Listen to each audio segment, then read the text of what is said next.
नमस्कार। Welcome in learning day. सभी साथियों का बहुत बहुत स्वागत है आपके अपने परिवार लर्निंग डे में। और साथियों, मैं हूं आपके साथ आपका अपना दोस्त सौरभ ओझा। दोस्तों, अगर आप पॉलिटेक्निक एंट्रेंस एग्ज़ाम की तैयारी कर रहे हैं और आप सोच रहे हैं कि आपको तैयारी कैसे करनी है, तो हम आपके लिए लर्निंग डे, आपका अपना परिवार, आपको पूरा का पूरा कॉन्सेप्ट बताता है। पूरी की पूरी तैयारी करने में आपको पूरा का पूरा हेल्प करता है।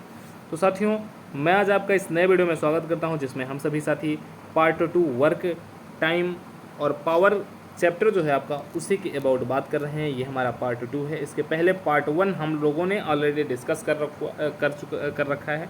आप उसको चाहें तो आप देख सकते हैं। ठीक है जी। आज के इस वीडियो में जो लास्ट क्लास में जहाँ पर हम लोगों ने छोड़ा था, वहीं से आज हम इस सेशन का शुरुआत करते हैं और इस सेशन को हम लोग प्रारंभ करते हैं। तो सबसे पहले एक बार सभी साथी कमेंट सेक्शन में जाएंगे और बताएंगे कि आप कैसे हो और पढ़ाई आपकी कैसी चल रही है। ठीक है जी। सभी के सभी साथी बताएंगे कि आप कैसे हो, आपकी पढ़ाई वगैरह कैसी चल रही है। तो देखो दोस्तों, जो हमारा कॉन्सेप्ट है, सबसे पहला जो कॉन्सेप्ट इसमें आता है, द्रव्यमान ऊर्जा का आता है। तो साथियों, आपसे यहाँ पर एक प्रश्न यह बन सकता है, एक प्रकार का यह प्रश्न बन सकता है, कभी कभी बनते हुए हम लोगों ने देखा है कि द्रव्यमान ऊर्जा जो होती है, द्रव्यमान ऊर्जा का सिद्धांत किसने दिया था। द्रव्यमान ऊर्जा का सिद्धांत किसने दिया था, यह आपसे प्रश्न बन सकता है। तो आप सभी कमेंट सेक्शन में बताएंगे कि द्रव्यमान ऊर्जा का सिद्धांत किनके द्वारा दिया गया था। ठीक है। तो साथियों, आपको पता होना चाहिए कि जो द्रव्यमान ऊर्जा होता है, द्रव्यमान ऊर्जा का सिद्धांत आइंस्टीन साहब ने दिया था। आइंस्टीन साहब ने सिद्ध किया था कि जो द्रव्यमान होती है, अगर आइंस्टीन साहब ने सिद्ध किया कि द्रव्यमान की क्षति होने से जो ऊर्जा उत्पन्न होती है, वह ऊर्जा क्षति में से जो ऊर्जा उत्पन्न होती है, उसकी जो क्वांटिटी होती है, उसकी जो मात्रा होती है, अगर द्रव्यमान यम है तो क्षति हुई ऊर्जा की मात्रा E=mc² के बराबर होती है। ध्यान देंगे सभी साथी। इस पर न्यूमेरिकल आपसे बन सकता है, इस पर आपसे न्यूमेरिकल भी कभी कभी पूछ लेता है। मतलब यहाँ पर हम लोगों ने दो प्रश्न का डिस्कस किया कि कौन दिया इस सिद्धांत को, तो आइंस्टीन साहब ने दिया। क्लियर यहाँ तक की चीज़ें। कॉन्सेप्ट क्या बनता है, फार्मूला क्या बनता है, तो E=mc² आपका इसका कॉन्सेप्ट बन जाता है, जहाँ पर यम क्या होता है, आपका द्रव्यमान हो जाता है। सर सी क्या होता है, तो आप लोग कहेंगे सर सी जो होता है वो निर्वात में प्रकाश की चाल होती है। और निर्वात में प्रकाश की चाल हम सभी साथियों को पता है कि क्या होती है, 3×10⁸ मीटर प्रति सेकंड होती है। क्लियर यहाँ तक। अब एक प्रश्न आपसे हम यहीं पर अगर डिस्कस करें, तो आपको बताना है कि अगर द्रव्यमान 2 किलोग्राम है, तो किसी वस्तु से या किसी पिंड से क्षति हुई ऊर्जा की जो मात्रा होगी, क्या होगी, तो आप कहेंगे E=2 3×10⁸ का हम स्क्वायर कर देंगे। मतलब आपका क्या हो जाएगा, 2×3=9 × 10⁸ 8 और 16 हो जाएगा। 9×2 = 18 × 10⁸16। और इसकी यूनिट क्या हो जाएगी, तो ऊर्जा की यूनिट हमेशा क्या होती है, जूल होती है। 18×10⁸16 आपकी हो जाएगी, 16 जूल आपकी हो जाएगी खर्च हुई या उत्पन्न हुई ऊर्जा की मात्रा। क्लियर। इस प्रकार हम लोगों ने यहाँ पर देखा कि किस प्रकार से आपसे 3 प्रश्न बन सकते हैं। पहला तो कॉन्सेप्ट का प्रश्न कि किसने दिया, दूसरा क्या दिया उन्होंने, E=mc² दिया, तीसरा न्यूमेरिकल किस प्रकार का बन सकता है। तो 3 प्रश्न आपसे यहाँ पर इसी कॉन्सेप्ट से रिलेटेड आपसे पूछा जा सकता है, और हम लोगों ने बहुत बार देखा है कि इस पर रिलेटेड आपसे प्रश्न पूछता है। फिर अगला कॉन्सेप्ट आता है कुछ अन्य प्रकार की जो ऊर्जाएं होती हैं, आपसे इसके बारे में भी आपके पॉलिटेक्निक एंट्रेंस एग्जाम में पूछ सकता है। और प्रीवियस ईयर के अगर आप पेपर उठा करके देखेंगे, कम से कम 5 साल के पेपर, तो इस पर रिलेटेड आपको प्रश्न निश्चित रूप से देखने को मिलेगा। इसमें क्या कह रहा कि यांत्रिक ऊर्जा क्या होती है, तो यांत्रिक कार्य करने हेतु आवश्यक ऊर्जा यांत्रिक ऊर्जा कहलाती है। सिंपल मतलब ये आपका क्या है, सिंपल डेफिनेशन है, और आपसे आपके लेवल पर केवल और केवल सिंपल डेफिनेशन ही आपसे पूछ सकता है। और डेफिनेशन कैसे पूछेगा, यांत्रिक ऊर्जा किसे कहेंगे, फिर आपको ऑप्शन में 3-4 ऑप्शन आपको दे देगा, बोलेगा कि कौन सा करेक्ट होगा, तब आपको उसमें करेक्ट बताना है। और आप तभी इसको करेक्ट बता सकते हैं जब आपको पता होगी, जब आपने चीज़ें पढ़ रखी होंगी। तो यांत्रिक ऊर्जा, यांत्रिक कार्य करने हेतु आवश्यक ऊर्जा आपकी क्या कहलाती है, यांत्रिक ऊर्जा कहलाती है। ध्वनि ऊर्जा क्या होती है, अभी इसके आगे हम लोग एक और अच्छी चीज़ डिस्कस करेंगे कि एक प्रकार की एनर्जी को दूसरी प्रकार की जब एनर्जी में कन्वर्ट किया जाता है, जैसे डायनमो क्या करता है, डायनमो एक प्रकार की एनर्जी को दूसरी प्रकार की एनर्जी में कन्वर्ट करता है, तो किस प्रकार की एनर्जी डायनमो इनपुट में लेता है और आउटपुट में किस प्रकार की एनर्जी देता है, यह भी आपका एक मेन इंपॉर्टेंट प्रश्न यहाँ से भी बनता है। जो आपका ध्वनि ऊर्जा होती है, जिस ऊर्जा के कारण हमें सुनने का आभास होता है, वही ऊर्जा आपकी क्या कहलाती है, ध्वनि ऊर्जा, साउंड एनर्जी आपकी कहलाती है, जिस ऊर्जा के कारण हमें सुनने का आभास होता है। फिर अगला कॉन्सेप्ट आपका आता है प्रकाश ऊर्जा, लाइट ऊर्जा। जिस ऊर्जा के कारण हमें वस्तुएं अस्पष्ट दिखाई देती हैं वो क्या कहलाती हैं? आपकी प्रकाश ऊर्जा। जैसे अगर आपके घर में बल्ब लगी होंगी तो बल्ब जल रही है, बल्ब जलने से हमें चीज़ें दिखाई देती हैं, तो बल्ब हमें किस प्रकार की ऊर्जा देता है? बल्ब हमें प्रकाश ऊर्जा देता है। अब बल्ब इनपुट किस प्रकार की ऊर्जा का लेता है? तो बल्ब आपकी विद्युत ऊर्जा को इनपुट में लेता है और वह प्रकाश ऊर्जा के रूप में आपको आउटपुट देता है। यहाँ से आपको ये चीज़ें समझनी है और ये चीज़ें आपको क्लियर करनी है। फिर आ जाता है आपके पास ऊष्मीय ऊर्जा क्या होती है?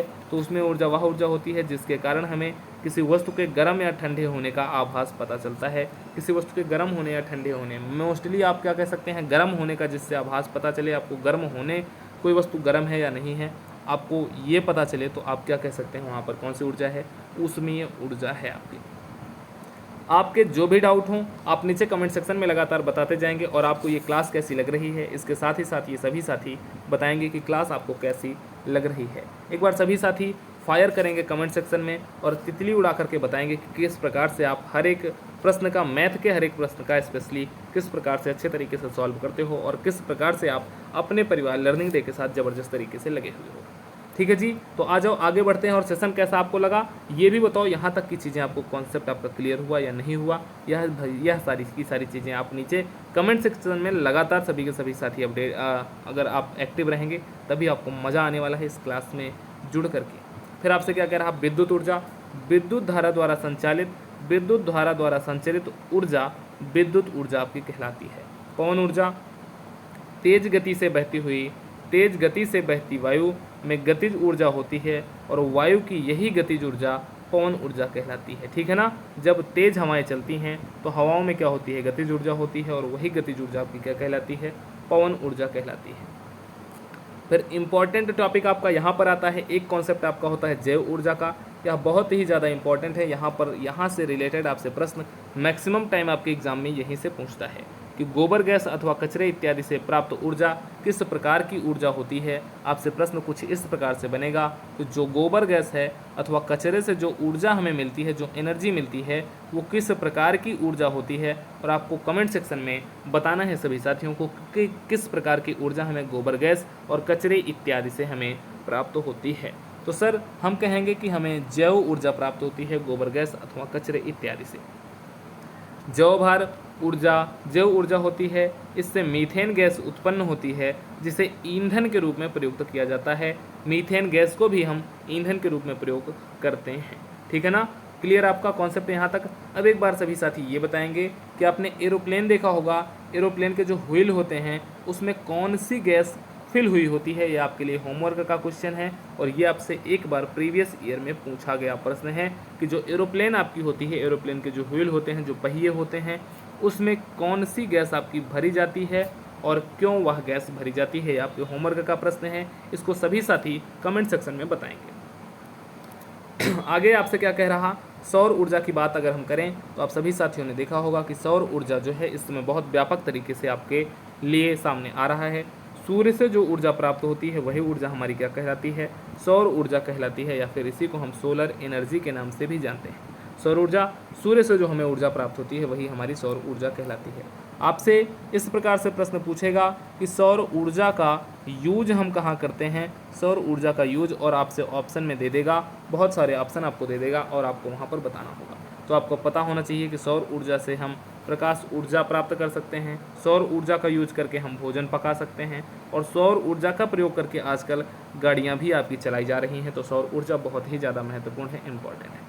आगे आपसे क्या कह रहा, जल ऊर्जा क्या होती है? बहते हुए जल से जो ऊर्जा हमें प्राप्त होती है वही हमारी क्या कहलाती है? जल ऊर्जा कहलाती है। जल ऊर्जा आपके लिए उतना ज़्यादा महत्वपूर्ण नहीं है जितना आपके लिए सौर ऊर्जा, जैव ऊर्जा है। ये दोनों आपके लिए मोस्ट इंपॉर्टेंट हैं। अब बताना एक बार सभी साथी फिर से बताएंगे कि यहाँ तक की चीज़ें आपकी क्लियर हुई या नहीं हुई। अगर कोई डाउट है तो आप एक बार कमेंट सेक्शन में बताओ, मैं निश्चित रूप से आपके कमेंट देख करके आपको रिप्लाई करूँगा या उस पर मैं आपके लिए वीडियो अवेलेबल करवाऊँगा। ठीक है ना, क्लियर है? उम्मीद है सभी साथियों का यहाँ तक का कॉन्सेप्ट, जो भी कॉन्सेप्ट हमने आपने डिस्कस किया है, क्लियर हुआ होगा। अगर सारी की सारी चीज़ें क्लियर हैं तो एक बार वीडियो को लाइक कर दो, नए हो तो चैनल को सब्सक्राइब कर लो या फिर अपने कम से कम 5-5 साथी को, सभी के सभी दोस्त, सभी के सभी साथी इस वीडियो को शेयर करेंगे। अगला टॉपिक जो मोस्ट इम्पॉर्टेंट टॉपिक आता है, यहाँ से लगभग आप देखेंगे हर ईयर के प्रीवियस ईयर अगर आप उठा करके देखेंगे, प्रीवियस ईयर के पेपर अगर आप उठा करके देखेंगे तो आपको यहाँ से रिलेटेड एक प्रश्न निश्चित रूप से देखने को मिलता ही मिलता है। क्या कह रहा है कि ऊर्जा का रूपांतरण कैसे होता है, किस प्रकार से कौन सा ऐसा यंत्र होता है जो ऊर्जा का रूपांतरण एक रूप से दूसरे रूप में करता है। ये आपके लिए बहुत ही ज़्यादा महत्वपूर्ण, बहुत ही ज़्यादा इंपॉर्टेंट टॉपिक बन जाता है। जैसे अगर हम यंत्र विद्युत मोटर की बात करें तो विद्युत मोटर क्या करता है, इनपुट के रूप में विद्युत ऊर्जा लेता है और आउटपुट किस में देता है, यांत्रिक ऊर्जा में देता है। विद्युत मोटर क्या करता है, विद्युत अगर हम उसमें इलेक्ट्रिसिटी का फ्लो करते हैं तब वह चलने लगता है और हमें यांत्रिक ऊर्जा के रूप में आउटपुट देता है। आपसे पूछेगा प्रश्न कि विद्युत मोटर विद्युत ऊर्जा को किस प्रकार की ऊर्जा में परिवर्तित करेगा। आपको ऑप्शन दे देगा यांत्रिक ऊर्जा, प्रकाश ऊर्जा और विद्युत ऊर्जा। मान लीजिए यही तीन आपको ऑप्शन दिया गया है और प्रश्न क्या है, विद्युत मोटर विद्युत ऊर्जा को किस प्रकार की ऊर्जा में कन्वर्ट करेगा। ये हो गया आपको option number A, option number B और ऑप्शन नंबर सी। अब सभी साथी कमेंट सेक्शन में बताएंगे कि कौन सा आंसर आपका सही होगा, ऑप्शन ए, बी, सी। ठीक है जी, विद्युत ऊर्जा ऑप्शन नंबर सी पे है, विद्युत प्रकाश ऊर्जा ऑप्शन नंबर बी पे है और यांत्रिक ऊर्जा आपको ऑप्शन नंबर ए पर है। तो विद्युत मोटर क्या करती है, विद्युत ऊर्जा को साथियों हम सभी को पता है, बहुत सही आप सभी साथियों ने करेक्ट आंसर दिया है, ऑप्शन नंबर ए, विद्युत ऊर्जा को यांत्रिक ऊर्जा में परिवर्तित करती है। अगला कॉन्सेप्ट जो मैंने आपको जस्ट थोड़ी देर पहले जब मैं आपको प्रकाश ऊर्जा बता रहा था तब मैंने आपको बताया था कि विद्युत बल्ब जो होती है, जो हमारी लाइट होती है, वो क्या करती है, विद्युत ऊर्जा का इनपुट लेती है और विद्युत ऊर्जा का इनपुट लेकर के उसको प्रकाश ऊर्जा, लाइट एनर्जी के रूप में परिवर्तित करके हमें उसका आउटपुट देती है। चलिए अगला प्रश्न यहाँ से कुछ इस प्रकार से बनेगा कि विद्युत बल्ब जो होती है वो विद्युत ऊर्जा को किस प्रकार की ऊर्जा में कन्वर्ट करती है। ऑप्शन नंबर ए यांत्रिक ऊर्जा, ऑप्शन नंबर बी प्रकाश ऊर्जा और ऑप्शन नंबर सी विद्युत ऊर्जा में। विद्युत बल्ब क्या करती है, विद्युत ऊर्जा को किस प्रकार की ऊर्जा में कन्वर्ट करेगी, यांत्रिक ऊर्जा में करेगी, प्रकाश ऊर्जा में करेगी या फिर विद्युत ऊर्जा में करेगी। तीन के तीनों ऑप्शन आपके सामने हैं, आपको करेक्ट आंसर बताना है। तो जैसा कि हम सभी साथियों को दिख रहा है कि जो विद्युत बल्ब होता है वो विद्युत ऊर्जा को प्रकाश ऊर्जा में कन्वर्ट करता है, तो सभी साथियों का बिल्कुल सटीक, बिल्कुल सही, बिल्कुल जबरदस्त आंसर है, option number B is the correct answer. उसके बाद का जो कॉन्सेप्ट आ जाता है आपका हो जाता है डायनमो। डायनमो क्या करता है, डायनमो आपकी यांत्रिक ऊर्जा को विद्युत ऊर्जा में परिवर्तित करता है। आपसे यहाँ पर दो प्रकार के प्रश्न पूछेगा। एक प्रश्न आपसे पूछेगा कि डायनमो का यूज हम कहाँ पर करते हैं और दूसरा आपसे पूछेगा कि जो डायनमो है वो यांत्रिक ऊर्जा को विद्युत किस ऊर्जा में परिवर्तित करता है। डायनमो जो होता है वो यांत्रिक ऊर्जा को किस प्रकार की ऊर्जा में परिवर्तित करेगा। ऑप्शन नंबर ए प्रकाश ऊर्जा, ऑप्शन नंबर बी विद्युत ऊर्जा और ऑप्शन नंबर सी ध्वनि ऊर्जा। आपको बताना है कौन सा करेक्ट आंसर होगा। ऑप्शन नंबर ए होगा प्रकाश ऊर्जा में परिवर्तित करेगा डायनमो, या ऑप्शन नंबर बी होगा यांत्रिक ऊर्जा को विद्युत ऊर्जा में परिवर्तित करेगा, या फिर ऑप्शन नंबर सी होगा विद्युत ऊर्जा को ध्वनि ऊर्जा में परिवर्तित करेगा। तो हम सभी को बिल्कुल सटीक पता है, बिल्कुल सही पता है। जो डायनमो आपका होता है जिसका यूज हम कहाँ करते हैं, आपसे यह भी प्रश्न पूछेगा। तो आप सभी साथियों ने देखा होगा जनरेटर देखा होगा।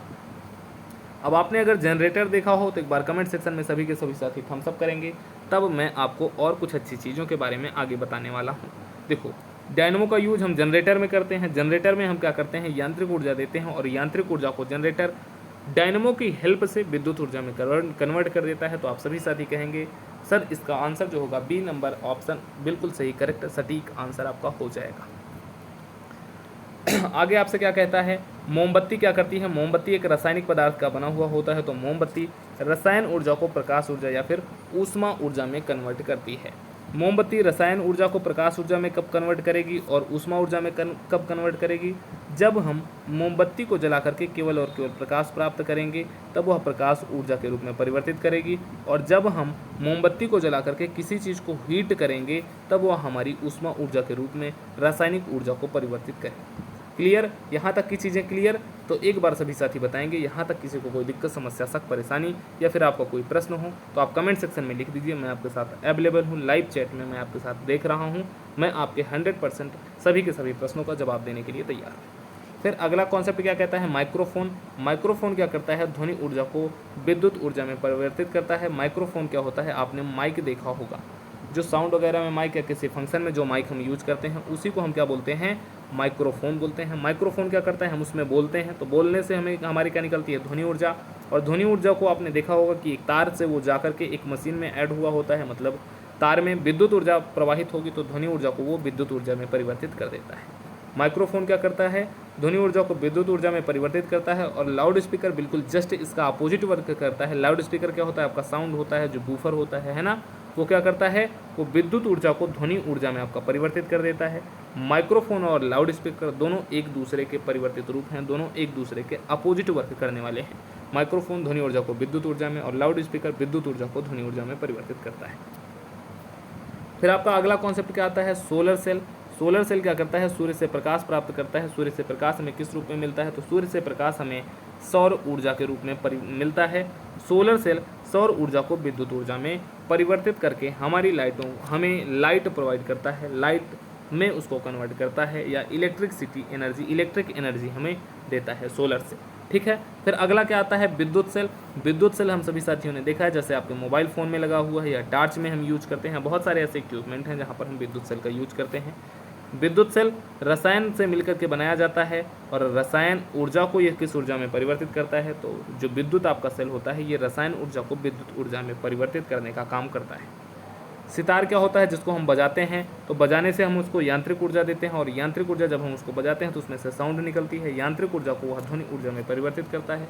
टेलीफोन क्या करता है, टेलीफोन विद्युत ऊर्जा को ध्वनि ऊर्जा में परिवर्तित करने का काम करता है। कौन, टेलीफोन आपका। तो दोस्तों यहाँ तक जो ऊर्जा का रूपांतरण है, ऊर्जा का जो रूपांतरण है, यह आपके लिए बहुत ही ज़्यादा मोस्ट इम्पॉर्टेंट है आपके लिए।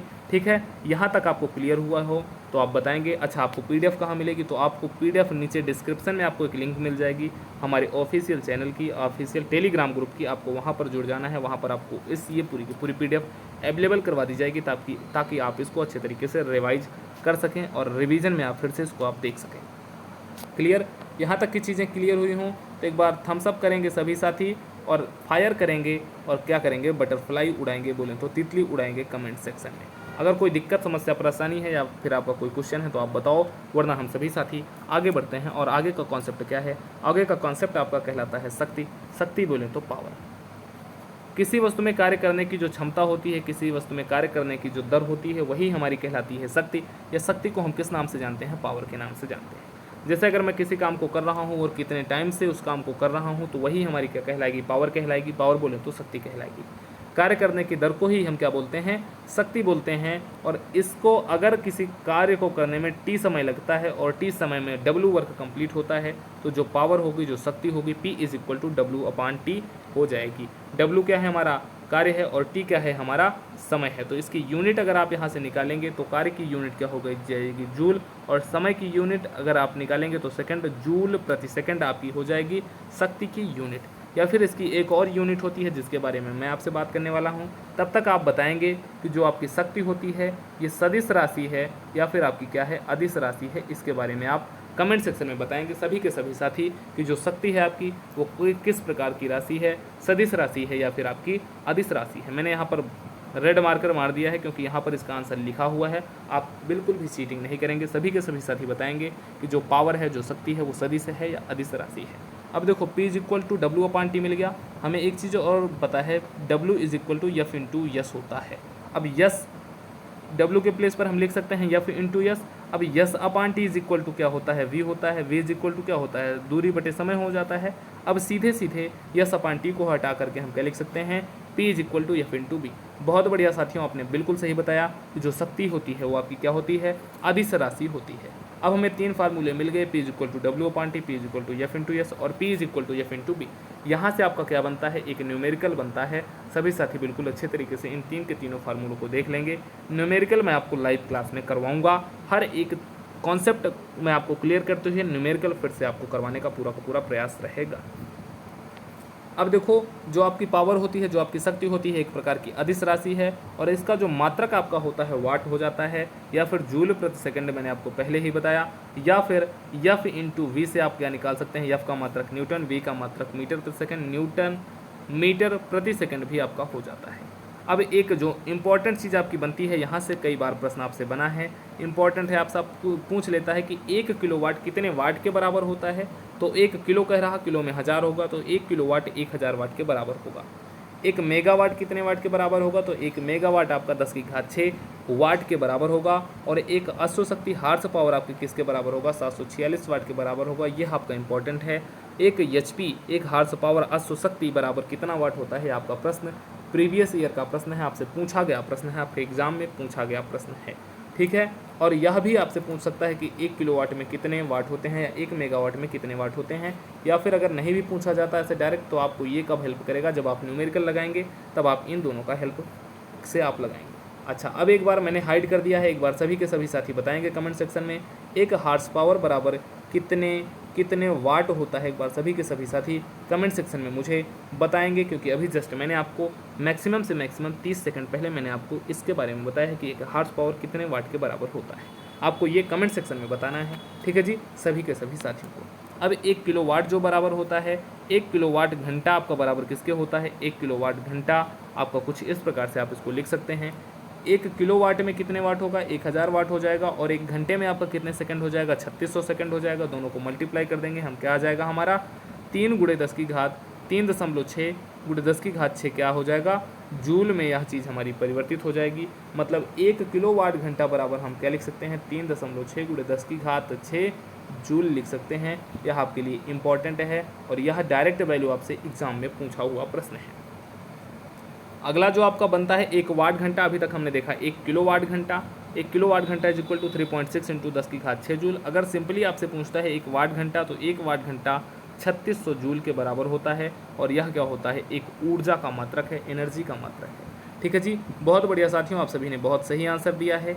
एक जो हार्स पावर होता है वो 746 वाट के बराबर आपका होता है। चलिए, अब मैं आपको दे देता हूँ एक होमवर्क का प्रश्न। इस प्रश्न को सभी के सभी दोस्त, सभी के सभी साथी, आज की इस क्लास में जितने भी हमारे साथी प्यारे प्यारे दोस्त जुड़े हुए हैं, इसका एक बार स्क्रीनशॉट ले लेंगे, ताकि आप इस प्रश्न को सॉल्व करके मुझे भेज सकें। और मुझे भेजना का है, मेरा आपको कॉन्टैक्ट नंबर नीचे डिस्क्रिप्शन में मिल जाएगा। मेरी इंस्टाग्राम ID, टेलीग्राम ID, दोनों की दोनों ID आपको नीचे डिस्क्रिप्शन में मिल जाएगी। या फिर मैं एक बार फिर से यहाँ पर अगर आपके लिए मेंशन कर दूँ तो IMSAURABHOJHA1 ये मेरी इंस्टाग्राम और टेलीग्राम दोनों ID है। आप किसी भी प्लेटफॉर्म पर मुझे इस प्रश्न को सॉल्व करके निश्चित रूप से भेजें। ये आपके लिए बहुत बढ़िया, इंपॉर्टेंट, मस्त, ज़बरदस्त, महत्वपूर्ण प्रश्न है। इस प्रश्न को सभी के सभी साथी सॉल्व करके निश्चित रूप से आपको भेजना है। क्या कह रहा, एक पिंड पर 50 न्यूटन का बल लगाने से पिंड बल की क्रिया रेखा से 30 डिग्री का कोण बनाते हुए 5 मीटर विस्थापित हो जाती है, तो पिंड पर किया गया कार्य क्या होगा। आपसे पिंड पर किया गया कार्य आपसे पूछ रहा है, यह आपका प्रश्न है। और आपके सामने 4 ऑप्शन दिया गया है। Option number 125 joule, option number B 125√2 joule, और ऑप्शन नंबर सी 125√3 जूल, और ऑप्शन नंबर डी 205√3 जूल। अब आपको करेक्ट आंसर आप चाहें तो डायरेक्ट सॉल्व करके कमेंट सेक्शन में भी दे सकते हैं, आप होमवर्क करके आप मेरे को भेज भी सकते हैं। अब चलिए 30 सेकंड का मैं आपका टाइम लूँगा। अगर आपने अभी तक सेशन को लाइक नहीं किया है तो लाइक कर दीजिए, और आप बताएंगे आपको सेशन कैसा लगा। साथियों, मुझे आप सभी साथी से बात करके बहुत अच्छा लगा। मैं बहुत अच्छा फील कर रहा हूँ। आप सभी साथियों का जिस प्रकार से सपोर्ट लर्निंग डे परिवार को मिल रहा है, उसके लिए बहुत बहुत शुक्रिया, आपका बहुत बहुत थैंक यू। आप सभी साथी भी बताएंगे कि आपको सेशन कैसा लगा। साथियों, उम्मीद ही नहीं है, हमें पूरा विश्वास है कि हमारे द्वारा जो भी कंटेंट, लर्निंग डे परिवार के द्वारा जो भी कंटेंट आपको प्रोवाइड कराया जा रहा है, वो आपके लिए बहुत हेल्पफुल है, बहुत मददगार है आपके एग्जाम के लिए, पॉलिटेक्निक एंट्रेंस एग्जाम के लिए। तो निश्चित रूप से चैनल को सब्सक्राइब करें, अपने दोस्तों को शेयर करें, और अगर अभी तक आपने नोटिफिकेशन ऑन करके हमारी प्लेलिस्ट वाली वीडियो को नहीं देखा है तो निश्चित रूप से देख लीजिए, क्योंकि बहुत सारी इंपॉर्टेंट अपडेट, बहुत सारी इंपॉर्टेंट चीज़ें आपको वहाँ पर मिल जाएंगी। तो नमस्कार, जय Hind, take care, thank you मेरे प्यारे दोस्तों, आज के इस ज़बरदस्त बेहतरीन सेशन को ज्वाइन करने के लिए। नमस्कार, टेक केयर, थैंक यू।